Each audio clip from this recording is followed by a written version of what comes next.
Good morning my dear students. बेटा आज हम हिंदी रीडर से स्टडी करेंगे। हिंदी रीडर में आज हमारा चैप्टर है 18। ये हमारा लास्ट चैप्टर है। उखड़े खंबे। उखड़े खंबे चैप्टर का नाम कैसे पड़ा वो हम इस लेसन के माध्यम से जानेंगे, लेकिन सबसे पहले हम जानते हैं कि इसके लेखक कौन है। प्रस्तुत पाठ हास्य व्यंग्यात्मक शैली में हरिशंकर परिसाई द्वारा लिखा गया है। इसके राइटर कौन है? हरिशंकर परिसाई। इसमें राजा और उनके राज्य के कर्मचारियों की मुनाफाखोरी होती है, रिश्वत, है ना, पर व्यंग कसा गया है। इन मुनाफाखोरों से पूरा समाज पीड़ित है। ये हम सब जानते हैं कि कहीं भी हमें अपना काम करवाना होता है तो हमें सबसे पहले रिश्वत देनी पड़ती है। अब है, लेकिन इस बीमारी का इलाज प्रजा ढूंढ नहीं पाती। अब कैसे नहीं ढूंढ पाती है, क्या होता है, इस लेसन का नाम उखड़े खंबे कैसे पड़ा, वो हम अब इस लेसन के माध्यम से जानेंगे। अब यहां से हम देखते हैं। एक दिन राजा ने खींचकर यानी कि चिढ़कर घोषणा कर दी कि मुनाफाखोरों को बिजली के खंबे से लटका दिया जाएगा। यानी कि जो कमीशन खाते हैं उनको बिजली के खंबे से लटका दिया जाएगा। सुबह होते ही लोग बिजली के खंभों के पास जमा हो गए। उन्होंने खंभों की पूजा की, आरती उतारी और उन्हें तिलक लगाया। क्यों? क्योंकि जो है कि आज जो मुनाफाखोर हैं उनको इस पर लटका दिया जाएगा। शाम तक वे इंतजार करते रहे कि अब मुनाफाखोर टांगे जाएंगे, पर कोई नहीं टांगा गया। लोग जुलूस बनाकर राजा के पास गए और कहा, महाराज, आपने तो कहा था कि मुनाफाखोर बिजली के खंबे से लटकाए जाएंगे, पर खंबे तो वैसे के वैसे ही खड़े हैं और मुनाफाखोर स्वस्थ और सानंद है। सानंद मतलब अच्छे से हैं। राजा ने कहा, क्या कहा राजा ने? तो उन्हें खंभों पर टांगा ही जाएगा, थोड़ा समय लगेगा। टांगने के लिए फंदे चाहिए। मैंने फंदे बनाने का ऑर्डर दे दिया है। उनके मिलते ही सब मुनाफाखोरों को बिजली के खंभों से टांग दूंगा। भीड़ में से एक आदमी बोल उठा, पर फंदे बनाने का ठेका भी तो एक मुनाफेखोर ने ही लिया होगा। बात बिल्कुल सही है, क्योंकि जो फंदे बना रहा है वो भी तो मुनाफाखोर ही है, वो भी मुनाफा कमाएगा उसमें से। राजा ने कहा, तो क्या हुआ, उसे उसके ही फंदे से टांगा जाएगा। तभी दूसरा बोल उठा, पर वह तो कह रहा था कि फांसी पर लटकाने का ठेका भी उसी को ही जो है मिलेगा। यानी कि फांसी पर लटकाने का ठेका भी मैं ही लूंगा। अब राजा ने क्या जवाब दिया? राजा ने जवाब दिया, नहीं, ऐसा नहीं होगा। फांसी देना निजी क्षेत्र का उद्योग अभी नहीं हुआ है, यानी कि अभी इसके बारे में कुछ नहीं सोचा गया है। लोगों ने पूछा, तो कितने दिन बाद लटकाए जाएंगे? राजा ने कहा, आज से ठीक 16वें दिन तुम्हें बिजली के खंबे से लटके दिखेंगे। लोग दिन गिनने लगे। 16वें दिन सुबह उठकर लोगों ने देखा कि बिजली के सारे खंबे क्या उखड़े पड़े हुए हैं। वे हैरान हो गए कि रात न आंधी आई और न भूकंप आया, फिर भी खंबे कैसे उखड़ गए।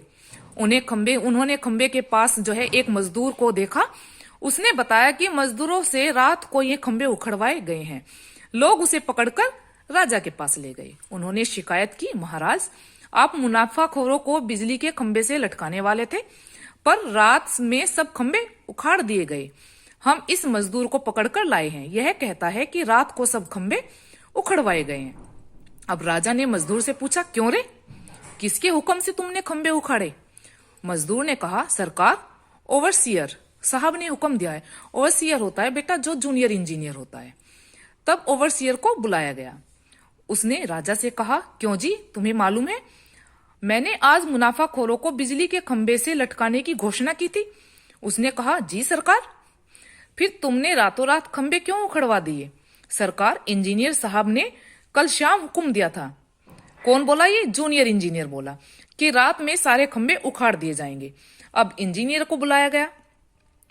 उसने कहा, उसे बिजली इंजीनियर ने आदेश दिया था। अब इंजीनियर ने भी जो है दूसरे के ऊपर बात टाल दी कि रात में सारे खंबे उखाड़ दिए जाएंगे। बिजली इंजीनियर से कैफियत तलब की गई। कैफियत का मतलब है कि पूरा समाचार उससे मालूम किया गया। तो उसने हाथ जोड़कर कहा, सेक्रेटरी साहब का हुक्म था।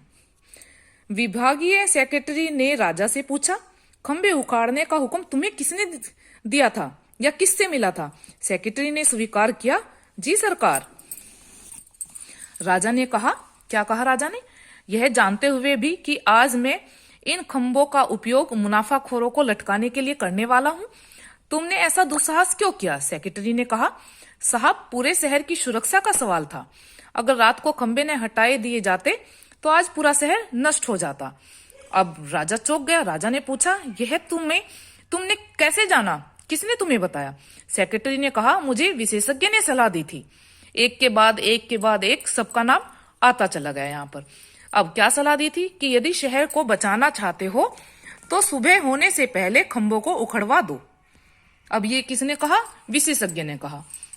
राजा ने पूछा, कौन है वह विशेषज्ञ? भरोसे का आदमी है। सेक्रेटरी ने कहा, बिल्कुल भरोसे का आदमी है सरकार, घर का आदमी है, मेरा साला होता है, मैं उसे हुजूर के सामने पेश करता हूं। विशेषज्ञ ने निवेदन किया, सरकार, मैं विशेषज्ञ हूं और भूमि तथा वातावरण की हलचल का विशेष अध्ययन करता हूं। मैंने परीक्षण के द्वारा पता लगाया है कि जमीन के नीचे एक भयंकर प्रवाह घूम रहा है। अब देखिए वो क्या कह रहा है। मुझे यह भी मालूम हुआ है कि आज वह बिजली हमारे शहर के नीचे से निकलेगी। आपको मालूम नहीं हो रहा, पर मैं जानता हूं कि इस वक्त हमारे नीचे भयंकर बिजली प्रवाहित हो रही है। यदि हमारे बिजली के खंभे जमीन में गड़े रहते तो वह बिजली खंभों के द्वारा ऊपर आती और उसकी टक्कर अपने पावर हाउस की बिजली से होती। अब देखिए उसने क्या क्या बहाना मिलाया यहाँ पर। तब भयंकर विस्फोट होता, शहर और हजारों बिजलियां एक साथ गिरती।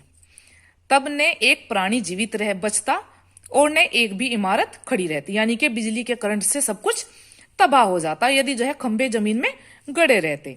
मैंने तुरंत सेक्रेटरी साहब को यह बात बताई और उन्होंने ठीक समय पर उचित कदम उठाकर शहर को बचा लिया। यानी कि ये सब जो है एक दूसरे से जो है मुनाफा जो है कमाने वाले लोग हैं जो इस तरह से कर रहे हैं। लोग बड़ी देर तक सख्ते में खड़े रहे। वे मुनाफाखोरों को बिल्कुल भूल गए। वे सब उस संकट से अभिभूत थे, यानी कि अनजान थे, जिसकी कल्पना उन्हें दी गई थी। जान बच जाने की अनुभूति से दबे हुए थे, चुपचाप लौट गए। क्यों? क्योंकि अब उनके पास कोई भी चारा नहीं था कि किससे क्या कहें। अब यहां देखते हैं कि मुनाफाखोर जो है कैसे कैसे पैसे किस किस को मिले। उसी सप्ताह बैंक में इन नामों में से ये रकम जमा हुई। कौन कौन सी? देखिए, सेक्रेटरी की पत्नी के नाम 2 लाख रुपए, श्रीमती बिजली इंजीनियर के नाम 1 लाख रुपए, श्रीमती इंजीनियर के नाम 1 लाख रुपए और श्रीमती विशेषज्ञ के नाम 25,000 रुपए और श्रीमती ओवरसियर के नाम जो है 5,000 रुपए। अब सबको मिल गया। ये क्या है? ये मुनाफा है। यानी कि ना तो मुनाफा जो है वो छोड़ेंगे और ना ही जो है अपना ईमानदारी से काम करेंगे। अब उसी सप्ताह मुनाफाखोर संघ के हिसाब में नीचे लिखी रकमें धर्मादा खाते में डाली गई। यानी कि जो धर्म वाले खाते होते हैं, कौन कौन से हैं? जैसे कोड़ियों की सहायता के लिए दान में 2 लाख रुपए दिए गए, विधवा आश्रम को 1 लाख रुपए, क्षय रोग अस्पताल को 1 लाख रुपए, पागल खाने को 25,000 रुपए और अनाथालय को 5,000 रुपए। तो इस तरीके से जो है मुनाफाखोरों को जो है ये रकम फिर दोबारा से उनके खाते में पहुंचाई गई। क्लियर बेटा? अब ये जो है हमारे बेटा इस चैप्टर के जो वर्ड मीनिंग है वो आप अपनी नोटबुक में करेंगे। और यहाँ देखिए इसके क्वेश्चन आंसर जो मौखिक वाले क्वेश्चन है ना वो आपको लिखित में ही करने हैं। ठीक है बेटा? और ये दीर्घ वाले नहीं करने हैं आपको।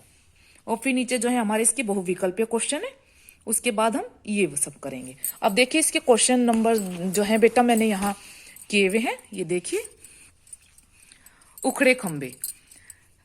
फर्स्ट वाला जो है लिखित का जो मैंने यहाँ पर लिखा है ये है, राजा ने क्या घोषणा की थी?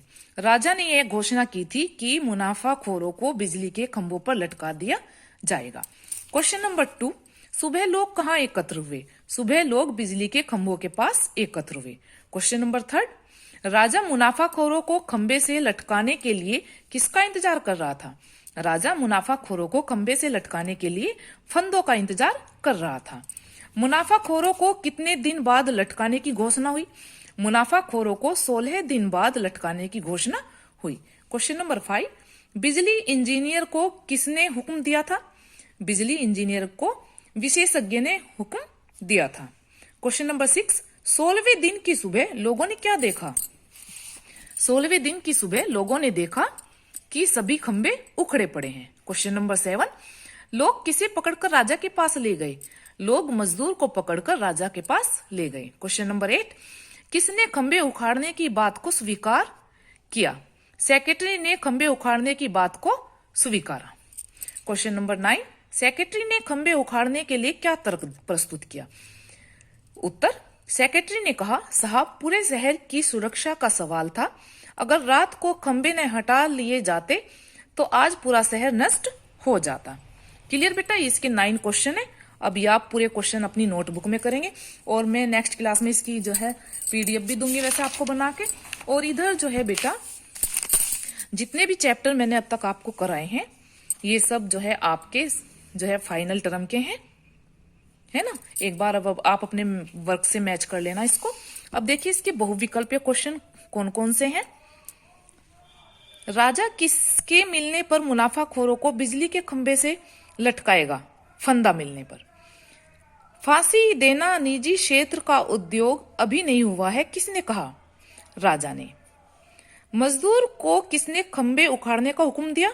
ओवरसियर ने। क्लियर बेटा? ये आपका लेसन यहाँ कंप्लीट हो गया है, पूरा सिलेबस आपका हिंदी का। और इसके बाद जो है आपका एक चैप्टर और है पीछे, आओ योग करें। ये वाला चैप्टर आप अपने आप खुद रीड करेंगे, ठीक है? क्लियर बेटा? ओके बेटा। और सभी बच्चे अपना होमवर्क जितना भी आपका हो चुका है सब कंप्लीट करेंगे। उसके बाद फिर आपकी नोटबुक चेकिंग के लिए मंगाई जाएगी। क्लियर?